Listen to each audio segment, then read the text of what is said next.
Selamat siang semuanya. Perkenalkan nama saya Alia Hasperini. Saya PhD student dan Research Assistant di University of Melbourne.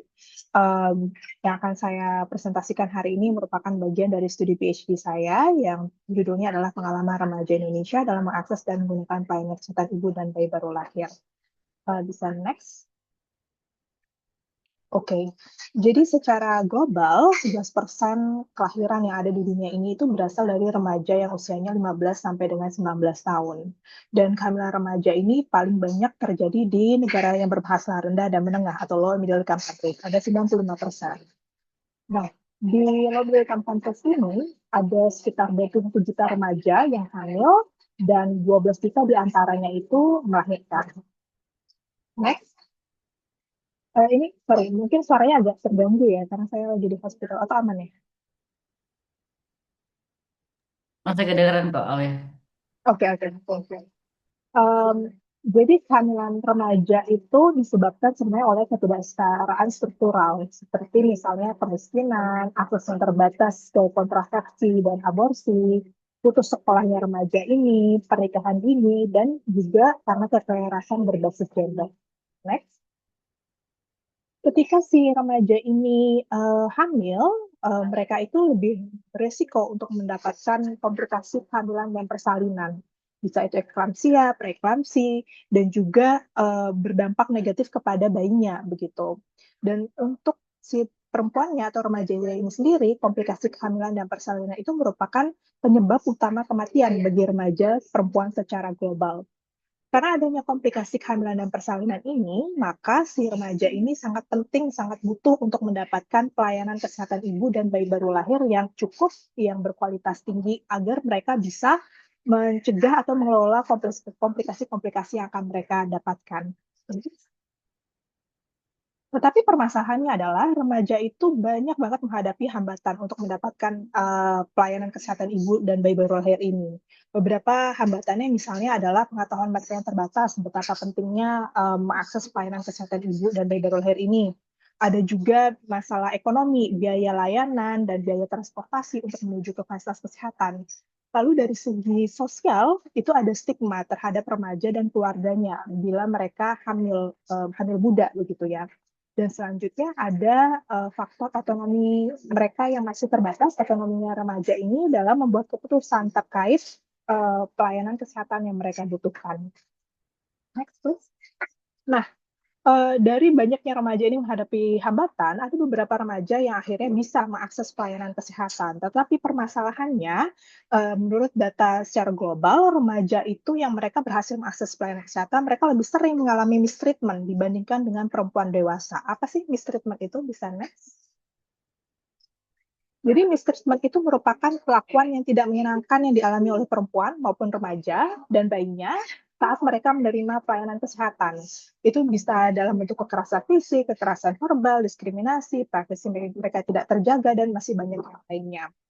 Nah, kalau misalnya mistreatment itu adalah pengalaman yang negatif, pengalaman positif yang dialami oleh perempuan atau bayi dan remaja ketika mereka mengakses pelayanan kesehatan ibu dan bayi baru lahir ini disebut dengan nama respectful care.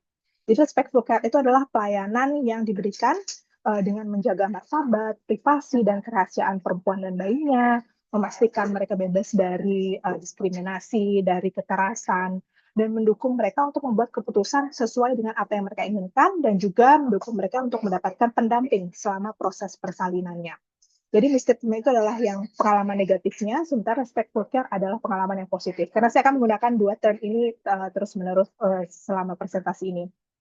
Mistreatment itu kenapa sih menjadi penting? Karena sebenarnya itu melanggar hak asasi dari remaja, baik itu hak atas kesehatan mereka, otonomi tubuhnya, martabat, dan mengikis kepercayaan remaja terhadap sistem kesehatan atau tenaga kesehatan. Jadi kalau misalnya mereka sudah tidak percaya terhadap sistem kesehatan atau tenaga kesehatan, maka kemungkinan mereka untuk mengakses lagi pelayanan kesehatan ke depannya itu akan berkurang, baik untuk dirinya sendiri maupun juga untuk bayinya di masa mendatang. Next, please. Nah, bagaimana dengan kondisi di Indonesia? Indonesia ini merupakan negara keempat tertinggi kehamilan remaja di Asia Tenggara. Jadi setiap tahunnya kira-kira ada 296.000 remaja yang melahirkan. Dan remaja itu lebih jarang menggunakan pelayanan kesehatan ibu dan bayi baru lahir dibandingkan dengan perempuan dewasa. Dari sini saya ada 3 contoh data. Jadi misalnya untuk melakukan pemeriksaan yang kurang dari 4 kali, untuk remaja itu 16% remaja tidak bisa mengakses kehamilan, pelayanan antenatal care kurang dari 4 kali. Sementara untuk perempuan dewasa itu hanya 8% saja. Kalau untuk persalinan dengan bantuan tenaga kesehatan, 27% remaja tidak bisa, uh, 27% remaja itu bisa mengakses tenaga kesehatan terlatih, tapi kalau tidak bisa melahirkan tanpa bantuan tenaga kesehatan, tapi kalau di perempuan dewasa hanya 20%. Lalu untuk yang pelayanan setelah persalinan, 35% remaja itu tidak bisa mendapatkan akses ke pelayanan tersebut, tapi kalau di perempuan dewasa itu hanya 30% saja. Jadi dari data ini, remaja itu lebih sedikit, mohon maaf, dari data ini remaja itu lebih banyak yang tidak bisa mengakses antenatal care, persalinan dengan tenaga kesehatan, dan pelayanan kesehatan setelah persalinan atau postnatal care. Permasalahannya adalah di Indonesia ini kita belum punya banyak bukti tentang apa sih yang mempengaruhi remaja itu dalam menggunakan pelayanan kesehatan dan bagaimana pengalaman remaja itu ketika mereka mengakses pelayanan kesehatan. Next, please. Jadi 2 pertanyaan inilah yang menjadi pertanyaan di studi saya, yaitu pertama bagaimana penggunaan pelayanan kesehatan ibu dan bayi baru lahir di remaja, apa yang mempengaruhi penggunaannya, dan bagaimana pengalaman remaja ini menggunakan pelayanan kesehatan ibu dan bayi baru lahir. Next. Jadi untuk menjawab pertanyaan tadi, saya melakukan penelitian di 2 daerah, di Bantul, di Yogyakarta, dan juga di Mataram, di Nusa Tenggara Barat. Dan ada 21 remaja yang terlibat dalam penelitian ini, yang sedang hamil maupun yang sudah pernah melahirkan, dengan usia rentannya 14 sampai dengan 20 tahun. Saya melakukan penelitian kualitatif dengan metode foto elisitasi workshop dan foto elisitasi wawancara individu. Jadi remaja ini saya minta mengambil foto yang menggambarkan pengalaman dan persepsi mereka tentang mengakses pelayanan kesehatan ibu dan bayi baru lahir, disertai dengan short caption. Lalu, kami undang mereka ke dalam 5 sesi workshop. Dalam workshop tersebut, mereka berdiskusi tentang pengalaman mereka, dan di sesi terakhir, di sesi kelima, itu mereka terlibat dalam proses analisis data. Jadi mereka melakukan grup tematik analisis terhadap foto-foto dan caption yang mereka bawa ke dalam workshop tersebut. Selain workshop, kami juga memberikan kesempatan kepada si remaja untuk melakukan wawancara individu. Kenapa? Karena mungkin kalau di workshop mereka ada hal-hal yang mungkin mereka malu untuk sampaikan di dalam grup. Jadi kami berikan kesempatan wawancara, jadi mereka bisa share pengalamannya lebih mendalam di wawancara tersebut.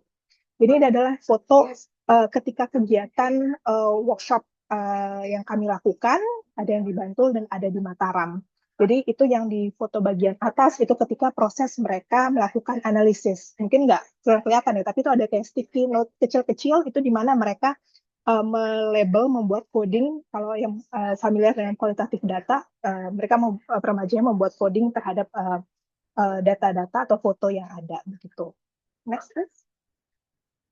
Ya, untuk hasil penelitian yang akan saya sampaikan hari ini hanya sebagian saja karena waktunya yang terbatas. Jadi kalau teman-teman ingin tahu lebih banyak hasil penelitiannya, kami mempublikasikannya dalam website di www.respectfulcareindonesia.com atau bisa di scan QR code-nya untuk mengetahui lebih banyak story atau foto-foto dari remaja. Next, please. Oke, jadi untuk menjawab pertanyaan penelitian yang pertama tentang bagaimana penggunaan pelayanan kesehatan remaja ini, jadi yang saya temukan adalah penggunaannya itu masih belum tepat waktu, belum rutin, dan belum berkelanjutan. Dari 21 remaja, 67% itu memeriksakan kehamilan di trimester 1, tetapi sisanya itu mereka menunda untuk datang ke fasilitas kesehatan untuk mengecek kehamilannya. Lalu dari sebagian besar remaja itu rutin memeriksakan kehamilan, periksa saat hamil maupun saat persalinan, tapi sebagian besarnya lagi mereka itu tidak rutin, jarang untuk datang ke Vaskes. Lalu selanjutnya ada 48% remaja yang mereka tuh memilih untuk memeriksakan kehamilannya itu jauh dari tempat tinggalnya gitu. Kalau mungkin teman-teman yang familiar dengan Jogja, begitu Bantul, jadi ini adalah remaja yang tinggal di Bantul, Kabupaten Bantul, tapi mereka tuh malah milih ke kota Jogja atau ke kabupaten lain untuk memeriksakan kehamilannya. Kenapa hal-hal ini terjadi? Jadi kami melakukan analisanya itu dari sisi lensa interseksionalitas. Jadi ada banyak faktor yang intersect with each other yang mempengaruhi kenapa remaja ini memiliki perilaku pengakses pelayanan kesehatan seperti yang saya sebutkan tadi.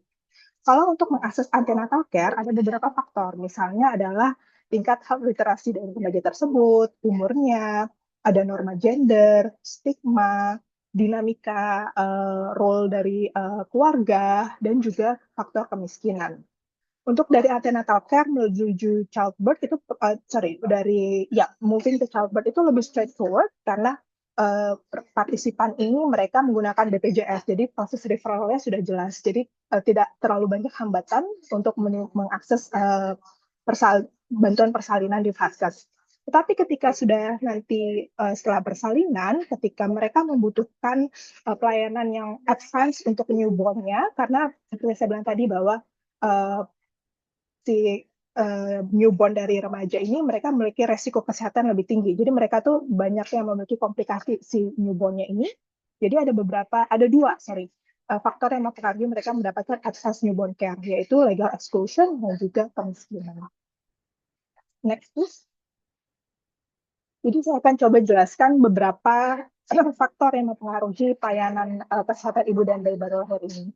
Yang pertama adalah sebenarnya remaja-remaja itu memiliki keinginan yang tinggi banget untuk belajar, untuk datang ke Vaskes, untuk mengetahui bagaimana kondisi janinnya. Seperti yang ada di gambar di sebelah kiri ini, ada cerita dari Tia yang mengatakan bahwa dia senang mengunjungi Vaskes untuk memeriksakan bayi dan mendapatkan penjelasan rinci tentang bayinya. Tetapi permasalahannya adalah ada ekspektasi gender terhadap si remaja ini karena mereka sudah menjadi ibu atau sudah menjadi seorang istri. Jadi mereka diharapkan untuk menjadi membantu keluarga untuk bersih-bersih atau untuk menjaga anaknya tanpa ada bantuan childcare. Karena terbatasnya waktu, jadi mereka uh, tidak bisa mengakses pelayanan kesehatan. Yang selanjutnya adalah stigma. Jadi stigma itu sangat berpengaruh terhadap bagaimana remaja ini mengakses pelayanan kesehatan. Beberapa contoh perilaku remaja yang dipengaruhi oleh stigma itu seperti mereka menunda mengecek kehamilan, mengecek di vaskes yang jauh. Kalau yang mereka tidak bisa afford transportasi, mereka tetap datang ke vaskes yang dekat dari rumah, tapi menjelang waktu tutup supaya menghindari ketemu dengan banyak orang. Dan yang terakhir itu mereka mengubah dengan sengaja nomor teleponnya supaya mencegah nakes untuk melakukan pemantauan. Ini ada dua quotes dari remaja di Bantul dan di Mataram yang menceritakan bagaimana stigma itu mempengaruhi mereka. Jadi pertama di Dahlia di Bantul mengatakan, saya nggak periksa kehamilan sampai 6 bulan, saya pergi ke praktik bidan, disarankan bibi saya sangat khawatir kalau saya pergi ke puskesmas, orang-orang akan tahu. Lalu dari Windiana di Mataram mengatakan bahwa saya lebih suka pergi ke puskesmas daripada posyandu, karena di posyandu ibu-ibunya suka gosip. Ketika saya ke posyandu, saya dengar mereka bilang ada yang pengen cepet-cepet kawin. Gitu. Next, please. Nah, faktor selanjutnya adalah keluarga. Keluarga tuh memiliki peran penting dalam penggunaan pelayanan kesehatan oleh remaja. Karena mereka masih bergantung kepada keluarganya, baik itu dari dukungan instrumental seperti mengantarkan ke vaskes, dukungan keuangan juga, dan menjadi pendamping si remaja ini saat konsultasi. Tetapi ketika si keluarga ini menginternalisasi stigma tersebut, maka mereka bisa menjadi hambatan, menjadi gatekeeper yang menghambat hubungan antara penakes dengan si remajanya. Karena si keluarga itu juga malu kalau misalnya ada nih anggota keluarganya yang ketahuan hamil begitu. Jadi itu juga menjadi penghambat. Next please. Nah, kalau tadi itu adalah beberapa faktor ya yang mempengaruhi remaja itu mengakses pelayanan kesehatan. Yang terjadi ketika mereka berhasil mengakses pelayanan kesehatan, dari 21 remaja di dalam penelitian ini semuanya mengatakan mereka mengalami mistreatment. Paling tidak sekali dalam seluruh proses mereka mengakses pelayanan kesehatan. Beberapa contoh mistreatment-nya misalnya mereka mengalami diskriminasi karena usia, karena mereka menggunakan BPJS, mereka mendapatkan kekerasan fisik dan verbal, ada pelanggaran privasi karena vaskes yang tidak memadai, lalu ada penyediaan informasi yang tidak memadai juga, misalnya karena mereka itu sebenarnya tidak paham tindakan-tindakan yang mereka dapatkan karena tidak dapat informasi yang jelas. Komunikasi yang tidak mendukung, misalnya kena kerja jutek atau kurang ramah begitu. Lalu kurangnya dukungan untuk pilihan remaja terhadap metode persalinan. Misalnya mereka ingin sebenarnya vaginal birth, tapi dipush untuk melakukan cesarean section. Lalu selanjutnya tidak adanya kontak kulit antara ibu dan bayi setelah melahirkan.